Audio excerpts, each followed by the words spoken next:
Imagine you're at a wedding, minding your own business, and a group of men starts insulting you in front of everyone, but not quietly or awkwardly. They go full volume, rhymed, structured, with audience participation. And instead of a fight, everybody just laughs because in rural Hungary and Romania, this is totally normal. It might sound insane, but in Eastern European culture, people don't only use insults to hurt someone, they treat them as a cultural sport. And this is a long-standing folk tradition, tying public roasting to social functions. Hi, I'm Anna from Transylvania. I make videos decoding the unhinged culture of Central and Eastern Europe, and today I'm tackling a topic you asked for: Hungarian versus Romanian insults. But instead of just translating them, I decided to dive deeper into their cultural importance and where they actually originate from. Because I also want to explore if these traditions shaped how people insult each other, or if the creativity was always there and these rituals gave it a stage. So without further ado, let's dissect this topic.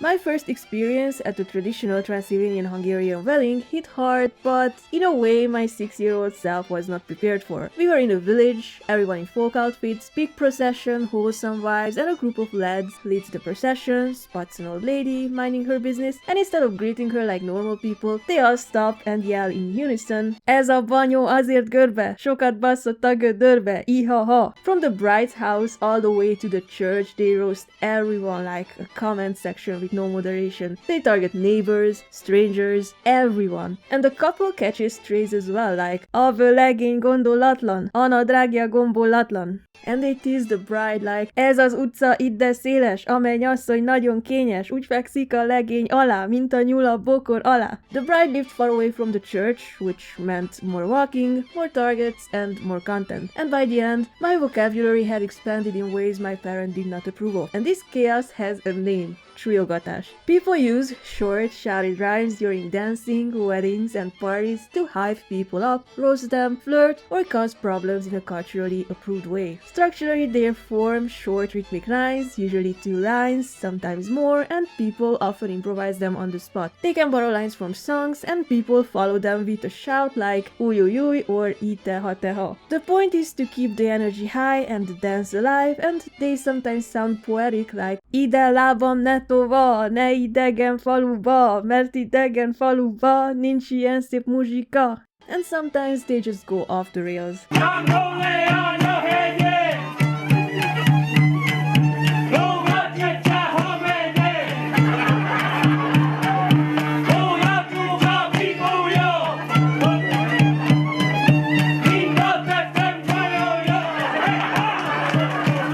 Csujogatás sits at the intersection of humor, flirting, and insults, and there's a built-in dynamic where guys try to show off during dances and girls humble them. So if, for example, there's a guy called Gyuri, you might hear something like "Ez a Gyuri olyan szép, mint egy háromlábú szék." And they would say about his dancing skills, "Ez a Gyuri úgy járja, akadozik a lába." People practice this across Hungarian-speaking regions for centuries. Weddings in places like Kalotaszeg, where I'm from, turn into performance arenas where csujogatás thrived. Scholars like László Kürti point out this practice didn't just create jokes, it expressed sexuality, social roles, and fertility symbolism that the whole village could witness even when it got chaotic. And no one was safe, but no one gets offended because that's the point. People often targeted the násznagyok, you know, the married couple acting as your wedding sponsors, and the things people said about them, well, let's just say YouTube would not be happy about me repeating it here, but those lines were usually assuming the male násznagy doesn't understand female anatomy and doesn't know what to do with his wife. Over time, parts of the tradition started disappearing, especially from weddings. Modernization changed habits, people called it outdated, and even the Reformed Church discouraged it, especially when people yelled questionable poetry on the way to church. By the late 20th century, it mostly faded from everyday life, but today you'll still see it in folk dance settings where people shout, tease, and hype each other up. And if you think Hungarians are unhinged for this, the Romanians said, "Hold my cuica."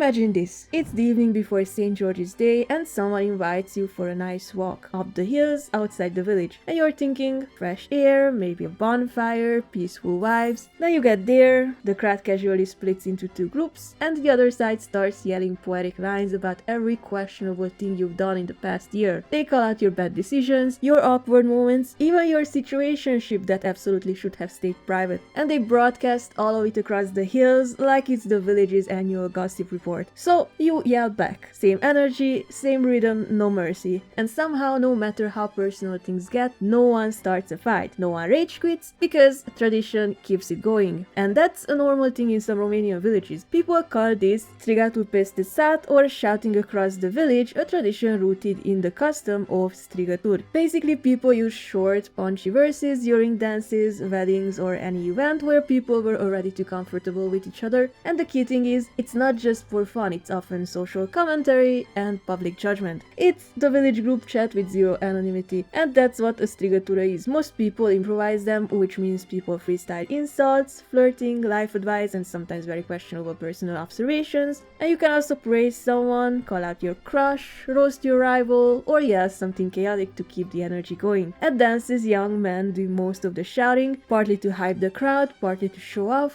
and partly to prove they have both rhythm and audacity. But at weddings, the dynamic flips. Women take the lead and the targets expand dramatically. They analyze the bride, the groom, the nash, which is like this wedding patron couple, and absolutely everyone in poetic form.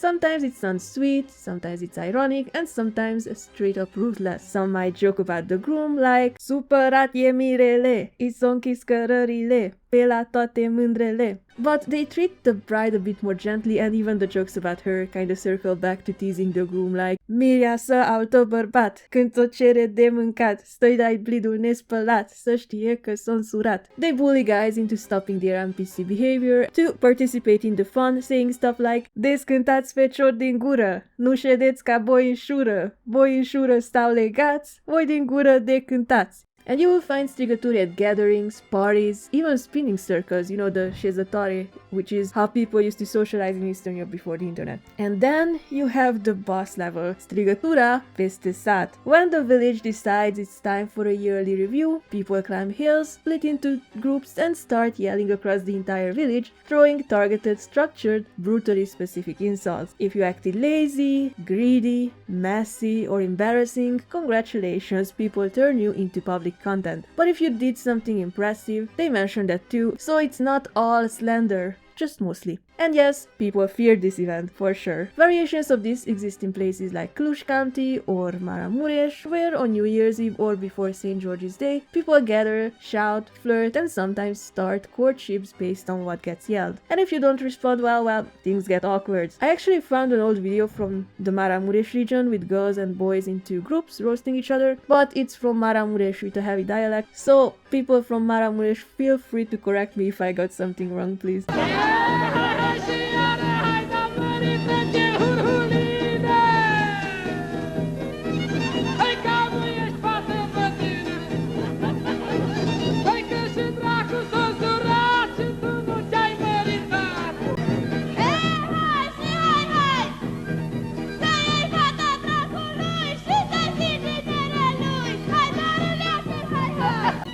Hai că buzele subțerele, nu ce să răda cu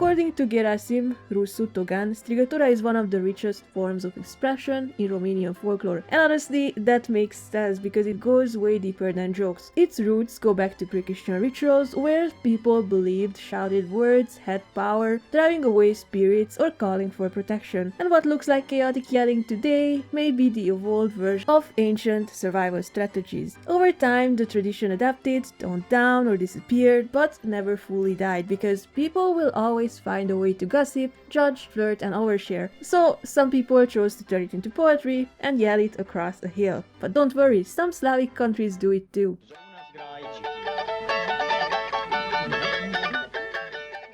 If you get invited to a Croatian village party, at the point where everyone's a little too happy and the music is loud enough, a group of guys decide it's time to start singing. But instead of normal songs, they start roasting everyone with melodic rhymes. People created this tradition in rural Slavonia in Croatia, and like all good chaotic traditions, it spread into southern Hungary and Serbia. Across Eastern Europe, people developed milder versions of this, like the Ukrainian kolomika, which feels less crude and definitely less insulting, but it combines fast dance, fast lyrics, and short rhyme couplets, saying things like, "Didn't I tell you not to pick cornflowers? In those cornflowers there are white legs and red stockings," or "I love you terribly, but now I leave you, may the lightning strike you." People often use the kolomika as social commentary, talking about poverty and struggles while also packing it in irony and humor. But the bećarac gets way closer in unhingedness to csujogatás and strigătura. The name comes from bećar, which means bachelor,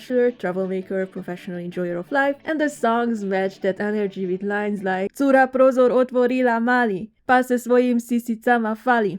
Sorry for my bad Croatian, but I enjoy saying these lines. They tease, mock and suggest, sometimes going completely off the rails. Groups of men usually sing them at parties, but women join in, especially during kolo dances or traditions like lieje, where girls show up with swords and flower heads. And the structure is strict, which makes it funnier. So they use two lines, the first sets it up and the second delivers the punchline, like "Koja traži više nek što vredi, svake noći prazan krevet gledi." A leader sings it, the group repeats it, and everyone laughs like they witness peak comedy. At weddings, people love teasing the groom with lines like "Mladoženju zabolila glava, kad dječu odda se s mladom spava." People improvise these lines, packing them with wordplay, local references, and often targeted gossip, and sometimes the bećarac singers show up at local homes and people roast them right back.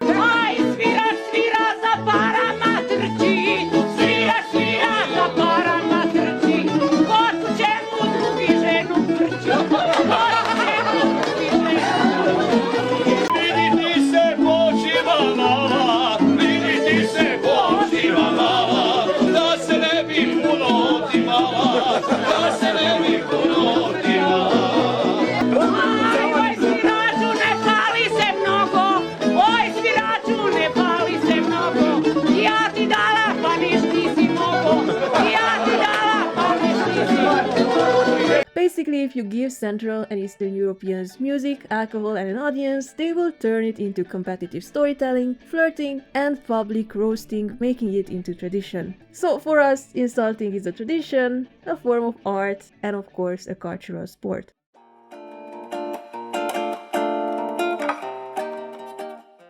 Eastern European insults sound completely unhinged, but beneath the chaos they follow structure, practice and something beautiful. Because people here don't just act rude. They use rhythm, timing, improvisation, they read the room and they know exactly how far they can push it without breaking the social contract. People don't just argue, they perform with layered meanings, double entendres, casual escalation into absolute madness, with an energy that modern insults just don't have. And I'm glad that these traditions survived in old videos and in records and that some places still practice them. If you enjoyed this video, drop a like and let me know in the comments what's the most unhinged insult you ever heard in these settings. Shout out to my channel members, especially the Papa Nice supporter Sofia, and if you want a shout out or some behind the scenes content, you can grab a membership. Like, hype, share, subscribe. Thanks for tuning in and have a nice day.